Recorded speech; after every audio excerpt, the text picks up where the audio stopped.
오늘 하나님께서 우리에게 주시는 말씀은 신약성경 고린도전서 1장 18절에서 25절의 말씀입니다. 신약성경 고린도전서 1장 18절에서 25절의 말씀, 신약성경 264쪽에 있습니다.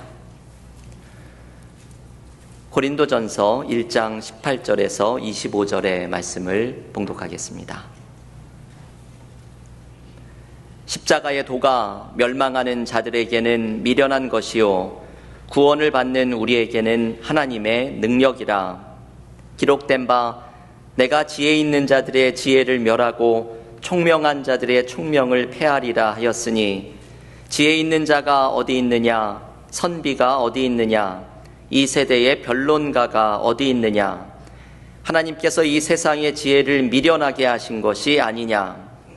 하나님의 지혜에 있어서는 이 세상이 자기 지혜로 하나님을 알지 못하므로 하나님께서 전도에 미련한 것으로 믿는 자들을 구원하시기를 기뻐하셨도다. 유대인은 표적을 구하고 헬라인은 지혜를 찾으나 우리는 십자가에 못 박힌 그리스도를 전하니, 유대인에게는 거리끼는 것이요 이방인에게는 미련한 것이로되 오직 부르심을 받은 자들에게는 유대인이나 헬라인이나 그리스도는 하나님의 능력이요 하나님의 지혜니라. 하나님의 어리석음이 사람보다 지혜롭고 하나님의 약하심이 사람보다 강하니라. 아멘. 하나님의 말씀입니다. 지난 주일부터 바울의 비전이라는 제목으로 하반기 연속 설교를 시작하였습니다.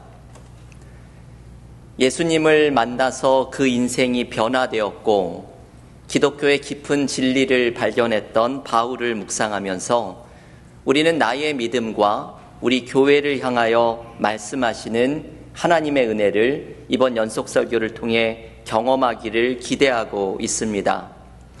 지난주일 첫 번째 시간에는 바울이 주님을 만나서 그 삶이 송두리째 변화가 되었던 이야기를 묵상하였습니다. 바울은 예수님을 만나서 무엇을 경험하였을까요? 부활의 주님이 주시는 어떤 은혜가 바울의 인생을 한순간에 바꾸는 힘이 되었던 것일까요? 바울이 경험했던 은혜, 바울을 바꾸었던 힘은 십자가였습니다. 바울의 비전은 십자가로부터 시작합니다. 사도 바울은 갈라디아서 6장 14절에서 이렇게 고백합니다. 그러나 내게는 우리 주 예수 그리스도의 십자가 외에 결코 자랑할 것이 없으니 그리스도로 말미암아 세상이 나를 대하여 십자가에 못 박히고 내가 또한 세상을 대하여 그러하니라. 여러분이 갈라디아서 6장 14절의 말씀은 얼마나 엄청난 고백입니까? 바울은 십자가 외에는 자랑할 것이 없다고 말합니다. 바울에게 가장 중요한 말씀, 바울에게 마지막 설교를 하라고 한다면 전할 말씀은 십자가 하나입니다. 도대체 바울은 십자가에서 무엇을 본 것일까요? 십자가에서 무엇을 경험하였기에 예수 믿는 사람들을 박해하던 바울이 십자가 하나만을 전하는 사람으로 변하게 되었던 것일까요? 바울이 경험했던 십자가의 은혜가 무엇인지 오늘 본문 고린도전서 1장 18절은 이렇게 말합니다. 십자가의 도가 멸망하는 자들에게는 미련한 것이요 구원을 받는 우리에게는 하나님의 능력이라. 아멘. 저는 이 말씀에 담긴 은혜를 깊이 체험을 했던 적이 있습니다.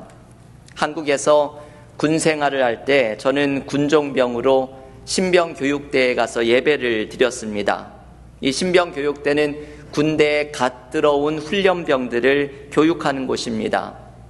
군대에 들어와서 여러 가지 낯설고 몸과 마음이 힘든 훈련병들은 그 예배를 드리면서 눈물 콧물을 쏟으면서 감격적으로 예배를 드립니다.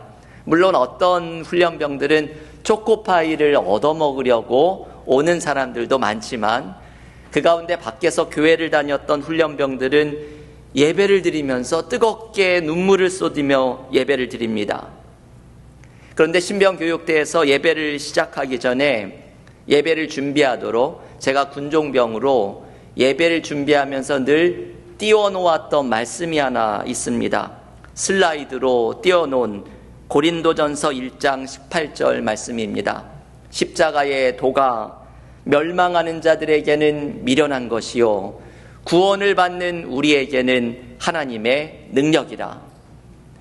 이 말씀을 그 큰 강대상의 벽에 띄워놓고 있는데 어느 날은 이 말씀이 저의 마음속으로 들어왔습니다.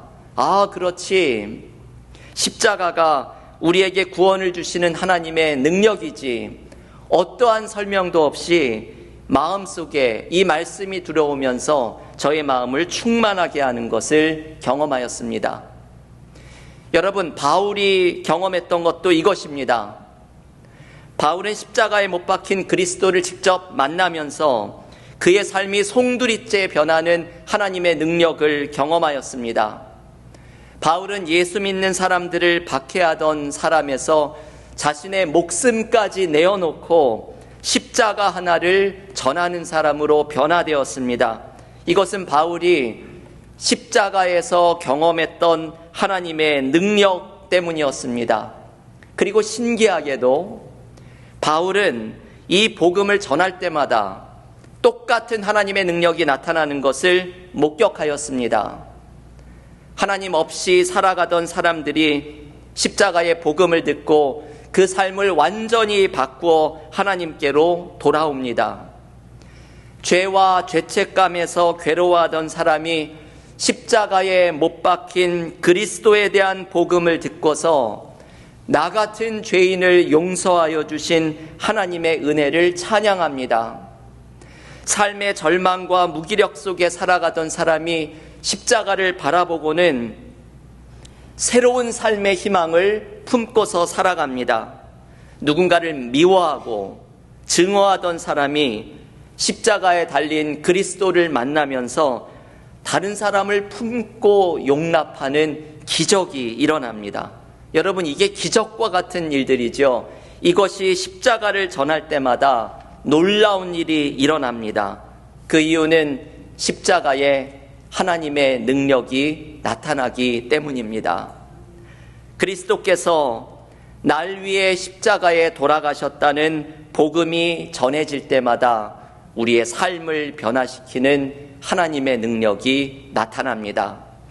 그리스도인은 바로 십자가에 나타난 하나님의 능력을 경험하는 사람들입니다. 존 버년이 쓴 철로 역정에 보면 이런 대목이 나옵니다. 주인공인 크리스천이라는 이름의 주인공이 무거운 짐을 지고서 홀로 순례를 하다가 십자가를 보게 되는 장면입니다. 주인공이 십자가를 보자 그 등에 무겁게 짊어지고 가던 짐이 툭 떨어져 나가더니 떼굴떼굴 굴러가서 사라져버립니다. 짐을 버리고 홀가분해진 크리스천은 기쁨에 가득 차서 노래를 부릅니다. 주께서 슬퍼하심으로 내게 쉼을 주시고 주께서 죽으심으로 내게 생명을 주셨도다. 주인공은 이 찬양을 부르다가 십자가를 보면서 궁금해집니다. 도대체 저 십자가에 무엇이 있길래 십자가를 보자마자 나의 짐이 벗겨져 나간 것인지 너무나 놀라웠기 때문입니다. 여러분, 철로 역정의 이 장면은 십자가에서 우리가 경험하게 되는 은혜를 상징하는 것입니다. 우리가 아무리 벗으려고 해도 벗을 수 없던 죄의 짐, 사망의 짐이 십자가를 보자마자 벗겨져 나갑니다. 우리는 십자가에서 우리의 모든 짐을 벗어버리고 하나님과의 관계가 회복되는 은혜를 누립니다. 여러분, 이것이 바울이 보았던 비전입니다. 그가 유대인으로서 율법을 통해서 해결할 수 없었던 죄의 짐, 사망의 짐, 하나님과의 관계를 깨뜨리는 이 모든 무거운 짐을 십자가에서 벗을 수 있다는 것을 발견합니다. 십자가에는 하나님의 능력이 나타나서 이 모든 짐을 한순간에 벗겨내는 힘이 있음을 발견합니다. 이것이 바울의 가슴을 뛰게 만들었던 십자가에 나타난 복음, 십자가에 담겨 있는 비전이었습니다. 여러분, 우리에게는 내가 결코 벗어버릴 수 없는 짐들이 있습니다. 죄의 짐을 벗을 수 있는 사람은 없습니다. 사망의 짐, 하나님으로부터 멀어지게 하는 이 짐들을 나의 힘으로는 절대 벗을 수가 없습니다. 오직 십자가를 바라볼 때 가능합니다. 십자가에 나타난 하나님의 사랑을 느끼고 십자가에 나타난 하나님의 능력을 경험할 때에만 이 무거운 짐을 벗어버릴 수 있습니다. 교우 여러분, 십자가를 바라보십시오. 우리의 믿음이 흔들릴 때 십자가를 바라보십시오. 나의 삶에 절망과 아픔이 찾아올 때 십자가에서 우리를 치유하시는 하나님의 능력을 경험하십시오. 죄와 죄책감의 문제가 우리를 괴롭힐 때 십자가에서 우리를 용서하시는 하나님의 사랑을 경험하십시오. 육신의 연약함과 마음의 곤고함이 우리를 짓누를 때 우리를 대신해 채찍에 맞음으로 나음을 주시겠다 약속하시는 십자가의 은혜를 의지하십시오. 십자가에 나타난 하나님의 능력으로 우리를 치유해 주시는 은혜를 풍성히 경험하는 믿음의 교우들이 모두 되시기를 기원합니다. 오늘 본문에서 바울은 십자가에 또한 하나님의 지혜가 나타났다고 외칩니다. 여러분, 이 말씀이 참 묵상해야 하는 말이죠. 십자가에 하나님의 지혜가 나타났다는 말씀입니다. 사실은 이해하기 어려운 말입니다. 왜냐하면 십자가는 예수님 당시에 가장 비참하고 가장 수치스러운 죽음이었기 때문입니다. 십자가형은 로마의 반역자들에게 처해지는 잔인한 죽음이었습니다. 로마에게 다시는 반기를 들지 못하도록 본보기를 보여주려는 아주 잔인한 처형 방식이었습니다. 우리는 십자가를 구원의 상징으로 이렇게 예배당에 걸어놓지만 예수님 당시에 사람들이 보면 깜짝 놀랄 일입니다. 왜냐하면 요즘식으로 표현하면 사형집행을 하는 교수대나 전기의자를 저 앞에 걸어놓는 것과 마찬가지이기 때문입니다. 이 흉물스럽고 사람들의 눈을 질끈 감게 만드는 십자가에 무슨 선한 것이 있을지 우리는 의아해할 수밖에 없습니다. 그래서 바울은 오늘 본문 고린도전서 1장 23절에서 이렇게 말합니다. 우리는 십자가에 못 박힌 그리스도를 전하니 유대인에게는 거리끼는 것이요 이방인에게는 미련한 것이로되. 십자가가 유대인들에게는 거리끼는 것이라고 말합니다. 너무나도 이해할 수 있는 말이죠. 유대인들은 메시아를 다윗 왕과 같이 자신을 고통에서 구원할 힘과 능력을 가진 메시아를 기다렸습니다. 하지만 그리스도인들은 십자가에 죽은 예수를 메시아라고 전했습니다. 어떻게 그런 메시아가 있는지, 어떻게 십자가에 힘없이 죽은 사람을 메시아라고 하는지 유대인들에게는 받아들이기 어려운 걸림돌이었습니다. 또 이방인에게는 미련한 것이라고 말합니다. 철학과 세상 지혜를 높게 보던 이방인들에게는 로마의 반역자로 십자가에서 힘없이 죽은 사람을 무언가 높은 존재로 높이는 것이 이해할 수가 없었습니다. 여러분, 오늘 본문의 배경이 되는 고린도 교회는 그리스에 있습니다. 저는 기회가 되면 그리스를 방문해서 바울의 발자취를 따라 그리스의 도시들을 탐험해보고 싶습니다. 그리스가 어떤 곳입니까? 고린도에서 멀리 떨어지지 않은 그리스 아테네는 고대 철학의 중심지입니다. 철학의 중심지인 그리스에서 바울은 세련된 철학적인 비전을 펼치는 것이 아니라 기껏 전한다는 것이 십자가에 못 박힌 예수가 나의 비전이라고 외칩니다. 이게 얼마나 미련해 보이는 소리입니까? 마치 여기에 우리의 예를 들면 뉴저지의 명문대학인 프린스턴 대학에 가서 수많은 PhD들과 세계적인 석학들을 모아놓고 논리도 투박한 설교를 전하는 것과 마찬가지입니다. 도대체 로마의 반역자로 몰려서 십자가에 허무하게 죽은 예수가 철학자들의 눈에는 미련한 것 외에는 무엇으로 보였겠습니까? 그런데 바울은 이 미련해 보이고 걸림돌로밖에 보이지 않는 십자가에 하나님의 지혜가 나타났다고 선언합니다. 이것이 바울이 보았던 비전입니다. 하나님은 십자가에서 인간의 생각을 넘어서는 방식으로 하나님의 구원의 계획을 나타내셨습니다. 인간을 강요하고 강제하는 방식으로 하나님과 화해시키려 하지 않으셨습니다. 인간을 심판하고 무릎 꿇리는 방법으로 하나님을 만나게 하지도 않으셨습니다. 십자가에서 자기의 아들을 희생시키시며 이 희생이 인간의 죄를 대신 지는 사건임을 보여주셨습니다. 강팍하고 교만한 인간들을 벌 주고 혼내는 방식으로 만나신 것이 아니라 사랑으로, 십자가에 나타난 그 사랑으로 사람들을 감격시키는 방법으로 인간을 설득하셨습니다. 하나님은 십자가라는 누구도 생각하지 않은 방법 속에 역사를 뒤흔드는 혁명을 시작하셨습니다. 그래서 바울은 오늘 본문 고린도전서 1장 25절에서 이렇게 외칩니다. 하나님의 어리석음이 사람보다 지혜롭고 하나님의 약하심이 사람보다 강하니라.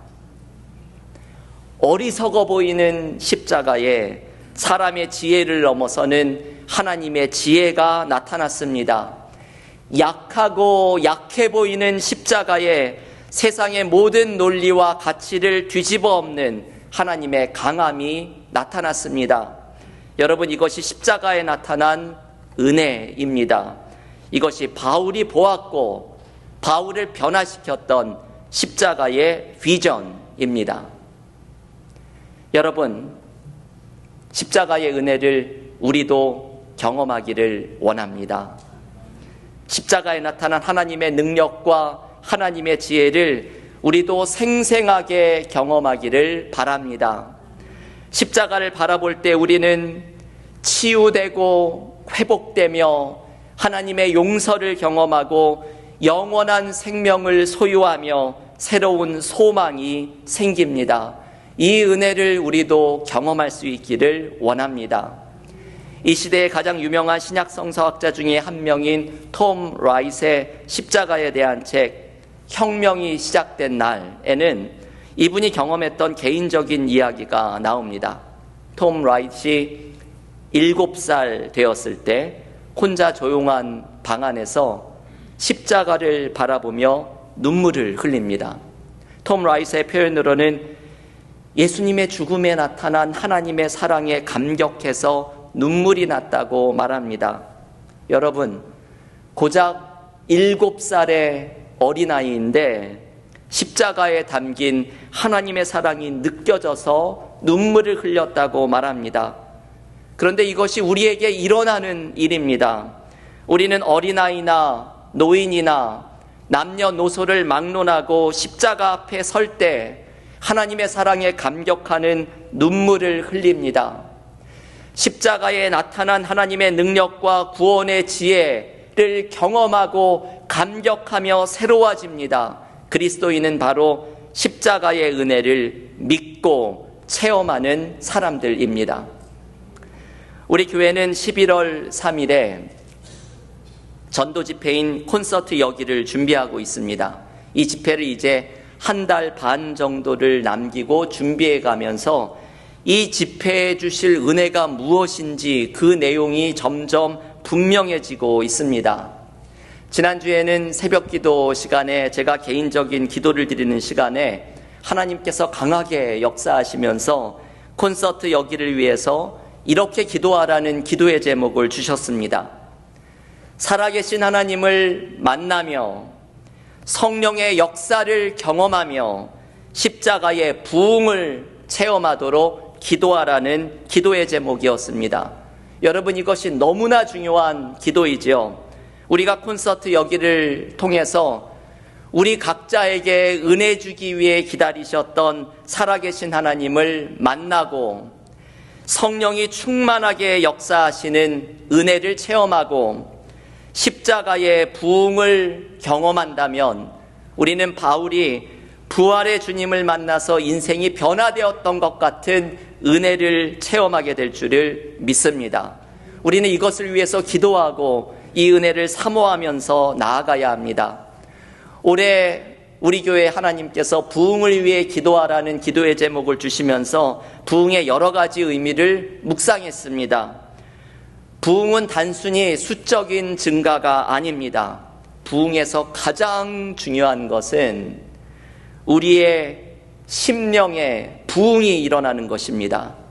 심령의 부흥이 일어나기 위해서는 십자가의 부흥을 경험해야 합니다. 십자가를 바라보며 마음이 뜨거워지고 십자가에서 죄의 짐, 사망의 짐을 벗어버리고 십자가에 나타난 하나님의 능력과 지혜를 생생하게 체험하는 것이 십자가의 부흥을 경험하는 것입니다. 여러분, 우리의 죄와 사망의 문제를 해결하는 것보다 더 중요한 문제가 있을까요? 십자가를 통해 나타난 하나님의 능력과 하나님의 지혜를 경험하며 우리가 치유되고 회복되는 것보다 더 중요한 일이 있을까요? 우리에게 가장 중요한 것은 십자가의 부흥을 경험하는 것입니다. 부흥을 위해 기도할 때 우리는 십자가의 부흥을 경험하게 해달라고 간절하게 기도해야 합니다. 십자가의 부흥을 체험할 때 우리는 기쁨과 새 생명과 소망의 역사를 경험하는 충만함으로 가득 차게 될 줄을 믿습니다. 교우 여러분, 바울이 보았던 비전은 십자가입니다. 바울은 십자가 외에는 결코 자랑할 것이 없다고 외칩니다. 바울의 인생을 송두리째 바꾸어 놓았던 십자가의 부흥을 우리도 체험하며 십자가에서 우리의 죄를 용서하시는 하나님의 능력, 우리를 구원하시는 하나님의 지혜를 감격적으로 경험하는 그리스도인들이 모두 되시기를 주님의 이름으로 간절히 축원합니다. 기도하겠습니다.